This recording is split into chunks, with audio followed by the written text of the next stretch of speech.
Hello Pisces, Sun, Moon, Rising, and Venus signs. Kamusta kayo? Sana po nasa mabuti kayong kalagayan. Welcome back po sa Star Tarot. Kung bago kayo dito, welcome din kayo. Thank you sa inyong support.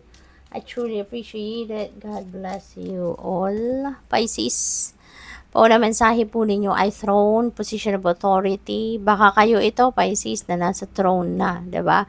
Baka isa na kayong boss, isa na kayong manager, supervisor, baka nasa mataas na posisyon kayo sa opisina ng gobyerno, maaring ganun. Or baka promotion ito para sa'yo. Baka mapupunta pa lang kayo or baka mailalagay pa lang kayo sa position of authority.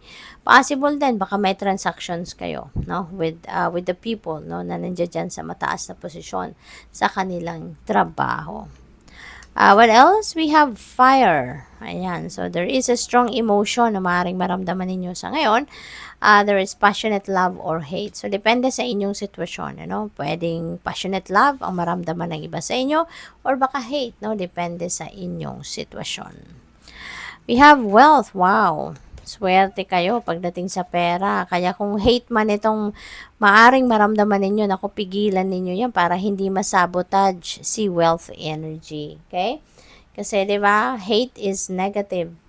Negative energy yan. So, wag ninyong hayaan na, yan ang mag-sabotage dito sa energy ni wealth. Kasi, di ba, like attracts like, that is law of attraction. So, i-attract natin yung wealth, i-attract natin yung maganda sa buhay natin. Kaya, dapat maganda rin yung energy natin. Maganda yung positibo, kumbaga, ang energy natin. So, maaaring merong karagdagang kayamanan na dadating sa inyo sa ngayon. So, ito yung i-attract natin, 'di ba? We have fly. This is a period of ill health and depression. Ayan. So, as much as possible, ingatan ninyo, no, na makarating kayo sa ganitong posisyon kasi hindi ito makakatulong sa iyo.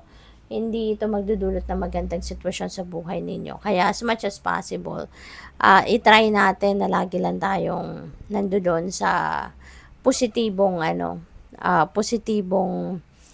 energy. Okay? Kung merong problema, wag na nating tambayan ng problema, wag na nating ulit-ulitin pag-isipin kung ano man ang problema. But instead, pag na-figure out nyo na, kunyari may problema kayo, pag na-figure out nyo na kung anong problema, wag nyo nang isipin, no? Yung problema itself, but instead, dito na kayo mag-isip kung anong magagawa ninyo para masolusyonan ang problema. No? Papunta agad kayo sa pag-move forward. Huwag nang tambayan ng problema. Kasi the more na iniisip pa ninyo yung problema, mas lalong dadami yan, mas lalong mag-a-attract kayo ng mas marami pang problema. Kasi yan ang gumagana sa isip ninyo. So, pagganahin ninyo, no, yung positibong diskarte, mag-isip agad kung anong magagawa para masolusyonan ang problema. Para hindi na kayo makarating dito sa depression, hindi na to magdulot ng kalungkutan pa, no, sa buhay ninyo. This is another beautiful energy. There is something important coming your way, such as new job or raise. Okay? So, talagang maaaring ito yung panggagalingan ninyo ng ekstrang kayamanan. Baka baka lucrative offer ito of a job, no? Or pay raise, talagang siguro mataas, no, yung karagdagang pera na maaaring ibibigay sa inyo rito. We have love, and so oozing with love, siguro ang iba sa inyo dito, Pisces. So ito na lang, instead na hate, love na lang, 'di ba? So passionate love, tsaka may love dito. So most likely ang iba din sa inyo, love is in the air. Maaring masaya ang love life, maaring may bagong love life, no? Or siguro baka mayroong mga celebrations kayo, milestone, no, na mararating ang inyong mga relationship kung meron kayong karelasyon na. We have Jug, light-hearted and carefree time. Ayan. So, maging chill lang kayo ngayon, Pisces. Okay? Chill lang. At dun tayo, no, sa pa-relax muna. Kasi maaaring na-stress din kayo in the past. What else? We have 10, temporary situation. Lahat naman, 'di ba, ng sitwasyon temporary lang. Lahat naman hindi nagtatagal, no? Kaya kung ano man ito, no, huwag kayong mag-alala kung nai-stress kayo dito, huwag kayong mag-alala. It will come to an end soon, no? Malilipas din yan. Lahat naman ng sitwasyon lumilipas lang. Kung ano man tong temporary situation ninyo, matatapos din yan, kaya huwag kayong mag-alala. Huwag nyo nang problemahin yan. Basta lagi lang tayong didiskarte na kung ano ang makakabuti para sa ating sitwasyon. Okay? Doon lang tayo mag-focus. Alright? So, tignan natin kung ano pa ang ganap. We have older man. Ayan. So, there is a dealings, no? Meron kayong dealings with an older man or baka meron kayong relationship with this older man. So, depende sa inyong sitwasyon. Pwedeng tatay ninyo to. Pwedeng lolo ninyo. Pwedeng boss ninyo ito. Pwede rin naman liligaw ninyo to, no? Asawa. So, depende sa inyong sitwasyon. But definitely, there is a possible na dealings, no, with an older man sa ngayon. We have seahorse. Ayan, family matters. Baka kapamilya ninyo ito si older man, no? Baka meron yung relationship na to could be a blood relationship ninyo with this older man. So baka dad ninyo to, lolo ninyo, tsuhin ninyo, no? So this could be anyone na maaring ninyo ito kadugo. Baka related kayo with this person by blood. We have beetle. Wow, good fortune. Tapos may wealth. Wow, bonggang-bonggang swerte, di ba? Pagdating sa pera, ang maaaring dumating sa inyo dito, Pisces. Kaya naku, i-align nyo na. No, yung mga energies ninyo, tanggalin na lahat ng negative thoughts, feelings, emotions.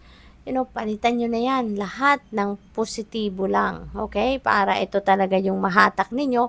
Lahat ng magaganda at maswerte. No? Na energy. We have rat. Someone working against you behind your back. Ayan. So, merong dito. merong saksakan ng inggit siguro sa inyo, Pisces. Ngayon. Kaya, ayan. Yung parang nagpaplano siya behind your back. Merong ginagawang siguro paninira ito sa'yo or baka this person is trying to sabotage you. Kaya ingat kayo ingat kayo. Be careful with your dealings with other people kasi hindi ninyo alam kung sino dito yung naiinggit sa inyo, yung nagagalit sa inyo, hindi ba? Kasi ganun talaga, no? May mga tao talaga na ayaw kang makitang masaya, ayaw kang makitang matagumpay, 'di ba? Ayaw kang makitang komportable ka sa buhay. Kaya you really need to be very careful and vigilant, no? Lagi. Kasi ayun, anytime pwedeng may magsabotage sa iyo, 'di ba? Out of inggit. Kaya low profile lang, no? Mas magandang low profile ka lang para walang dahilan ang ibang tao na makita para pagplanuhan ka ng hindi maganda. We have bear danger, especially in money matters. Ayan. So, ingat kayo pagdating sa pera ninyo. Lalo-lalo na ngayon kung dumating ang perang ito, 'di ba? So, baka meron ditong mag-uutang sa'yo. Nako, mag-iiyak-iyak, no? Makikiusap. Tapos, aanuhin ka lang pala, bubudulin ka, hindi ka babayaran, 'di ba? So, ingat kayo sa mga ganong klaseng tao. Huwag kayong masyadong magpapadala sa mga nila, sa mga mabulaklak na mga pananalita or mga ka-drama, yung ganon. So, use your intuition lagi. Always listen to your intuition kasi your intuition will always send you a signal, no? Kung mapagkakatiwalaan or hindi, or kailangan mong iwasan, yung ganon. What else? We have dog. Protection from a powerful friend. Ayan. So, siguro, meron kayong lalapitan dito na professionals, no? Maybe you're going to ask for advice. Baka pag dumating si kayamanan, baka ang kailangan ninyo kausapin dito, financial advisor, no? Yung mga ganon sa bangko, sa investment, no? Baka magpapa-advise kayo, something like that. We have 4-leaf clover. Ayan. So, meron na kayong good fortune. Tapos ito, great good fortune, Pisces. This is really beautiful energy. Kaya nako, Pisces, please, habang ang mga swerteng ito ay nasa inyong horizon, i-attract nyo na ito. Wag na ninyong isabotage. Wag na kayong magalit. Wag na kayong wag ninyong pababain yung vibration and frequency ninyo. Doon kayo sa positibo lang, ha, para ma-attract ninyo ito, para yumaman na kayo, para dumating na talaga yung lahat ng swerte na pwedeng ibigay sa inyo ng universe, mahatak ninyo. Kasi kung may low vibration energy kayo, negative thinking kayo, negative feelings, emotions kayo, whining kayo, complaining kayo, nako, masasabotage ninyo ang mga magagandang energies na to. Kaya focus kayo doon sa kung ano lang ang positibo para walang maging sagabal, no, at ma-attract na ninyo itong mga magagandang energies na ito. So, good luck. Thank you for watching Love and Light. Namaste.